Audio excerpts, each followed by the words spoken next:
শুল্ক কমাতে ট্রাম্প প্রশাসনের সঙ্গে সরাসরি কথা বলবেন প্রধান উপদেষ্টা। ইতিবাচক সাড়া পাওয়ার আশা। মার্কিন পণ্য আমদানি বাড়িয়ে বাণিজ্য ঘাটতি কমানোর চিন্তা। ক্ষতি নয়, দেশের পোশাক খাতে নতুন সম্ভাবনার আশা।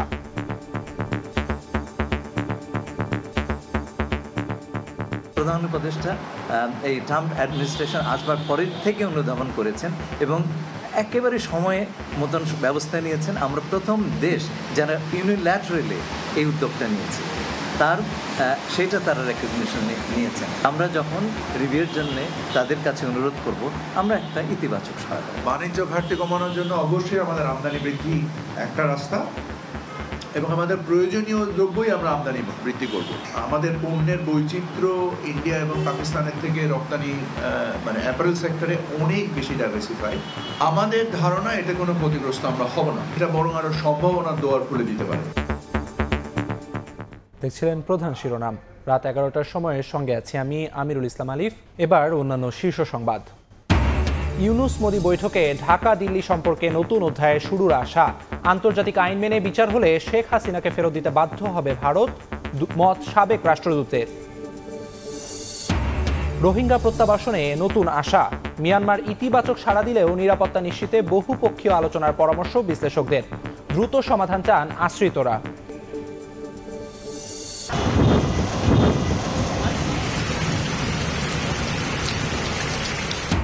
চৈত্রের খরতাপে স্বস্তি হয়ে ঝরল বৃষ্টি। ঢাকা, খুলনা, সিলেট, ময়মনসিংহ বিভাগের বিভিন্ন স্থানে মৌসুমের প্রথম কালবৈশাখী। এপ্রিল মে জুড়ে বজ্রঝড়ের পূর্বাভাস।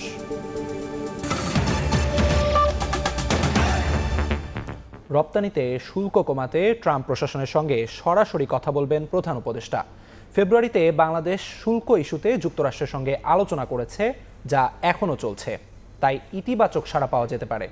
প্রধান উপদেষ্টার সঙ্গে জরুরি বৈঠক শেষে ব্রিফিংয়ে একথা জানান তার হাই রিপ্রেজেন্টেটিভ। এ সময় মার্কিন পণ্য আমদানি বাড়িয়ে বাণিজ্য ঘাটতি কমানোর পরিকল্পনার কথা জানান বাণিজ্য উপদেষ্টা। বলেন, ক্ষতি নয়, দেশের পোশাক খাতে নতুন সম্ভাবনার দুয়ার খুলবে। তৈরি পোশাক সহ বছরে মার্কিন যুক্তরাষ্ট্রে প্রায় $840 কোটি পণ্য রপ্তানি করে বাংলাদেশ। এতদিন মাত্র 15% শুল্ক ধার্য ছিল। তবে সম্প্রতি মার্কিন প্রেসিডেন্ট ডোনাল্ড ট্রাম্পের নতুন শুল্ক আরোপের সিদ্ধান্তে বাংলাদেশের শুল্ক বেড়ে 37% দাঁড়িয়েছে। নতুন শুল্কের বোঝা নিয়ে দেশটিতে কিভাবে বাংলাদেশের রপ্তানির ধারা অব্যাহত রাখা যায় তা নিয়ে শনিবার সন্ধ্যায় প্রধান উপদেষ্টা ডক্টর মোহাম্মদ ইউনুসের নেতৃত্বে তার বাসভবন যমুনায় জরুরি বৈঠকে বসেন বাণিজ্য উপদেষ্টা, পররাষ্ট্র উপদেষ্টা, বাংলাদেশ ব্যাংকের গভর্নর, জাতীয় রাজস্ব বোর্ডের চেয়ারম্যান, বিনিয়োগ উন্নয়ন কর্তৃপক্ষ, বিডার নির্বাহী চেয়ারম্যান ও বিশেষজ্ঞরা। ছিলেন প্রধান উপদেষ্টার হাই রিপ্রেজেন্টেটিভ ও বিশেষ দূত। বৈঠক শেষে সংবাদ সম্মেলনে প্রধান উপদেষ্টার high representative doctor Khalilur Rahman জানান, যুক্তরাষ্ট্রের শুল্ক বৃদ্ধি আকস্মিক কোনো বিষয় নয়। ফেব্রুয়ারিতেই বাংলাদেশ শুল্ক ইস্যুতে যুক্তরাষ্ট্রের সঙ্গে আলোচনা করেছে, যা এখনো চলছে। তাই ইতিবাচক সাড়া পাওয়া যেতে পারে বলেও জানান তিনি। এটা প্রধান উপদেষ্টা এই ট্রাম্প অ্যাডমিনিস্ট্রেশন আসবার পরের থেকে অনুধাবন করেছেন এবং একেবারে সময়ে মতন ব্যবস্থা নিয়েছেন। আমরা প্রথম দেশ যারা ইউনিল্যাটারালি এই উদ্যোগটা নিয়েছে, সেটা তারা রেকগনিশন নিয়েছেন। সুতরাং আমরা ধারণা করছি যে আমরা যখন রিভিউর জন্য তাদের কাছে অনুরোধ করব, আমরা একটা ইতিবাচক সহায়তা। আর বাণিজ্য উপদেষ্টা জানান, বাণিজ্য ঘাটতি কমাতে ট্রাম্প প্রশাসনের সঙ্গে সরাসরি কথা বলবেন প্রধান উপদেষ্টা। আর মার্কিন শুল্ক নীতিতে তৈরি পোশাক খাত ক্ষতিগ্রস্ত হবে না, বরং খুলবে সম্ভাবনার দুয়ার। নিশ্চিতভাবে সবচেয়ে বড় সম্পদ আমাদের প্রধান উপদেষ্টা মহোদয়, এবং ওনার যে আন্তর্জাতিক গ্রহণযোগ্যতা সেটাকে আমরা ব্যবহার করে আমরা যুক্তরাষ্ট্র প্রশাসনের সাথে আমরা যোগাযোগ করব। আমাদের ধারণা এটা কোনো ক্ষতিগ্রস্ত আমরা হব না। আমাদের থেকে ট্যারিফ কম আছে ইন্ডিয়া এবং পাকিস্তানের, থাকলেও আমাদের পণ্যের বৈচিত্র্য ইন্ডিয়া এবং পাকিস্তানের থেকে রপ্তানি অ্যাপারেল সেক্টরে অনেক বেশি ডাইভার্সিফাই। সো আমরা মনে করি যে এটা বরং আরও সম্ভাবনার দুয়ার খুলে দিতে পারে। এছাড়া বাণিজ্য ঘাটতি কমাতে নানা পদক্ষেপের কথা জানান সরকারের নীতি নির্ধারকরা। শাকির আহমেদ, সময় সংবাদ, ঢাকা। ব্যাংককে প্রধান উপদেষ্টা ডক্টর মোহাম্মদ ইউনুস ও ভারতের প্রধানমন্ত্রী নরেন্দ্র মোদীর বৈঠকের মাধ্যমে দুই দেশের সম্পর্কে নতুন দ্বার উন্মোচন হলে বলে মনে করছেন আন্তর্জাতিক সম্পর্ক বিশ্লেষকরা। তাদের মতে কোনো একক রাজনৈতিক দলের কারণে দুই দেশের সম্পর্ক থেমে থাকতে পারে না। এদিকে সাবেক এক রাষ্ট্রদূত বলছেন, আন্তর্জাতিক আইন মেনে বিচার হলে শেখ হাসিনাকে ফেরত দিতে বাধ্য হবে ভারত। মনির হোসেনের রিপোর্ট।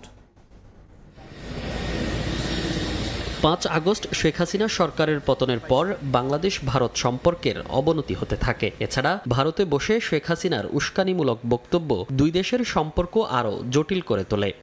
শুক্রবার বিমস্টেক শীর্ষ সম্মেলনে ডক্টর ইউনূস ও নরেন্দ্র মোদীর বৈঠকের পর দুই দেশের সম্পর্কের গতি প্রকৃতি এখন কেমন হবে তা নিয়ে আলোচনা চলছে। এরই মধ্যে বিএনপি বৈঠককে ইতিবাচক হিসেবে উল্লেখ করছে। বৈঠকটা এটা আমাদের সামনে একটা আশার একটা আলো তৈরি করছে। আন্তর্জাতিক সম্পর্ক বিশ্লেষকরা বলছেন, শুধু একটি রাজনৈতিক দলের উপর ভিত্তি করে দুই দেশের সম্পর্ক থেমে থাকতে পারে না। এই বৈঠক ভারত বাংলাদেশের নতুন সম্পর্কের দ্বার উন্মোচন করেছে। একটা পলিটিক্যাল পার্টি ভারতের কিংবা একটা পলিটিক্যাল পার্টি বাংলাদেশের, তার উপরে বেস করে এই বড় দুটো দেশের মধ্যে আসলে সম্পর্ক থেমে থাকতে পারে না। আমরা ভালো সম্পর্ক চাই। ইন্ডিয়াও এখন বসছে, আমি মনে করি বরফ গলতে আরম্ভ করেছে। দুই দেশের সম্পর্ক উন্নয়নে দেয়াল হয়ে দাঁড়িয়েছে শেখ হাসিনার প্রত্যর্পণ ইস্যু। এ বিষয়েও বৈঠকে আলোচনা হয়। যদিও শেখ হাসিনাকে ফেরত পাওয়ার বিষয়ে খুব একটা আশাবাদী নন বিশ্লেষকরা। তবে আন্তর্জাতিক আইন মেনে ব্যবস্থা নিলে সাবেক প্রধানমন্ত্রীকে ফেরত দিতে ভারত বাধ্য হবে বলেও মনে করেন সাবেক রাষ্ট্রদূত। আমরা তো ইন্টারন্যাশনাল লতে চলে যাব, তখন ইন্ডিয়া জাতিসংঘের একজন সদস্য এবং ইন্টারন্যাশনাল ল মেনে এটা করতে মোটামুটি বাধ্য হবে।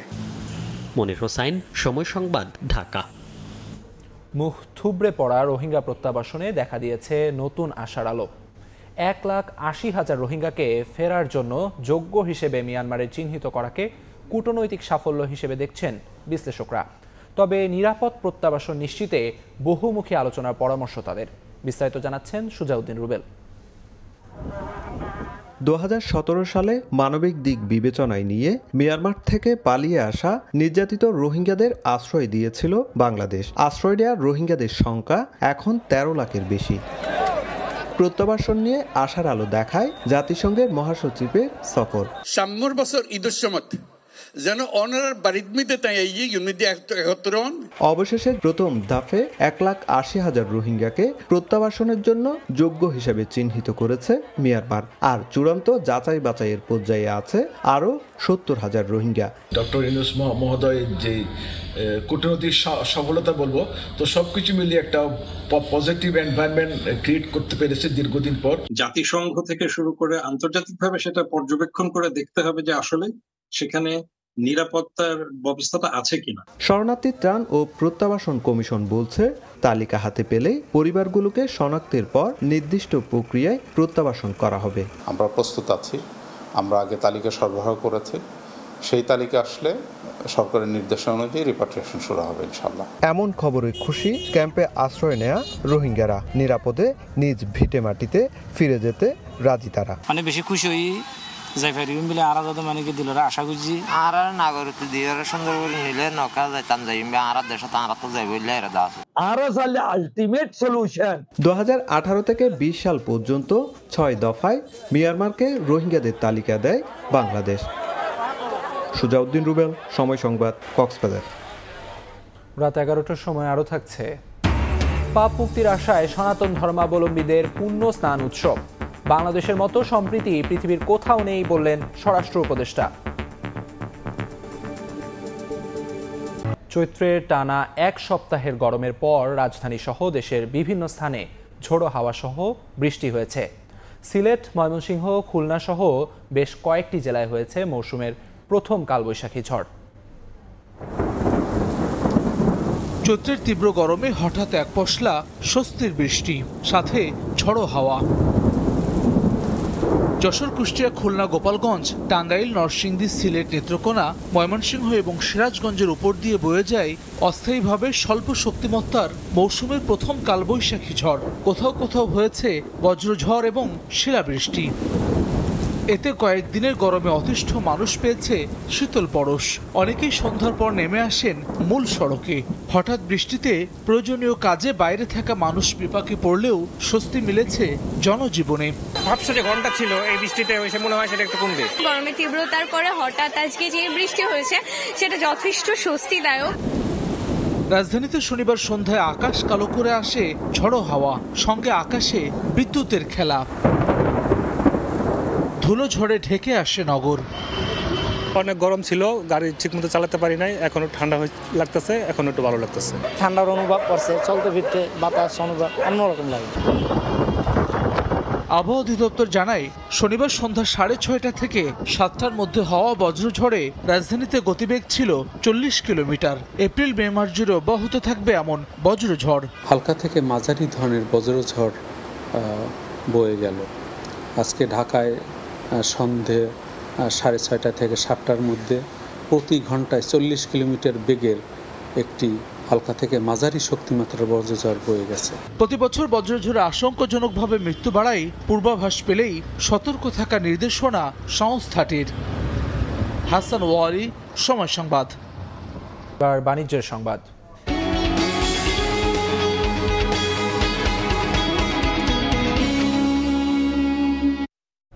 জটিলতা কাটিয়ে চূড়ান্ত অনুমোদন পেতে একনিকে উঠছে চট্টগ্রাম বন্দরের বে টার্মিনাল প্রকল্প। এ বন্দরে $3 বিলিয়ন মার্কিন বিনিয়োগ প্রস্তাব নিয়ে অপেক্ষায় আছে সিঙ্গাপুর পোর্ট অথরিটি ও সংযুক্ত আরব আমিরাতের ডিপি ওয়ার্ল্ড। এই ধুধু বালুচরে 2026 সালের মধ্যে অপারেশনে যাওয়ার কথা ছিল চট্টগ্রাম বন্দরের প্রস্তাবিত বে টার্মিনালের, কিন্তু এখনো তৈরি হয়নি স্থাপনা। নানা জটিলতায় বারবার পিছিয়েছে এই বন্দর নির্মাণের কাজ, যেটার জন্য আলাদা রোড কানেক্টিভিটির প্রয়োজন নাই, যেটার সাথে পুরো ঢাকা সারা বাংলাদেশের কানেক্টিভিটি আছে। তবে সব জটিলতা নিরসন করে ইতিমধ্যে প্রি একনেকে অনুমোদন হয়ে গেছে এই প্রকল্পের। আর ডিপিপি চূড়ান্ত অনুমোদনের জন্য শিগগিরই একনেকে উঠবে। বিশ্ব ব্যাংকের সঙ্গে ঋণ চুক্তির সমস্ত প্রক্রিয়া সম্পন্ন করে আনা হয়েছে।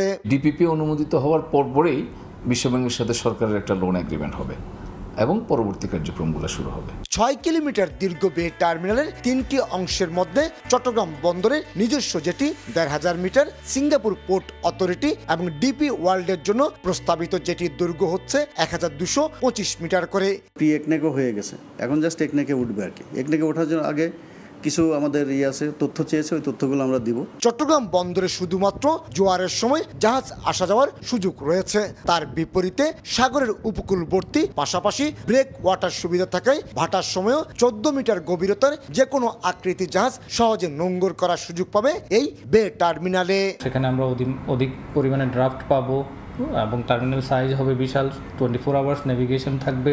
বছরে 50 লাখ কন্টেনার হ্যান্ডেলিং সক্ষমতার এই বন্দরে নৌপথের পাশাপাশি সড়ক এবং রেল যোগাযোগের সুবিধা থাকছে।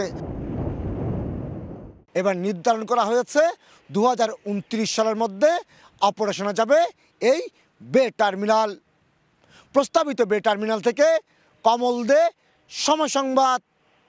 ঈদের টানা ছুটি শেষ হওয়ায় মহাসড়ক ও নৌপথে বেড়েছে যাত্রী চাপ। পরিবারের সঙ্গে ঈদ উদযাপন শেষে কর্মস্থলে ফিরছেন মানুষ। যাত্রীরা জেলা বা উপজেলা সদরের বাস কাউন্টারগুলোতে ভিড় করছেন।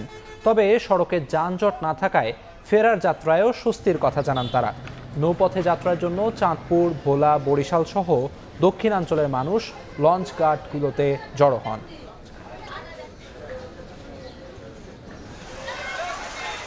পাপ মুক্তির আশায় পুণ্য স্নান উৎসবে মেতেছেন সনাতন ধর্মাবলম্বীরা। ভোর থেকে ময়মনসিংহ, জামালপুর, ব্রাহ্মণবাড়িয়া সহ বিভিন্ন জেলার নদী তীরবর্তী এলাকায় স্নান করতে সনাতন ধর্মাবলম্বীদের ঢল নামে।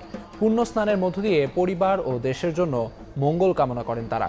প্রতি বছর চৈত্র মাসের অষ্টমী তিথিতে এ উৎসব শুরু হয়।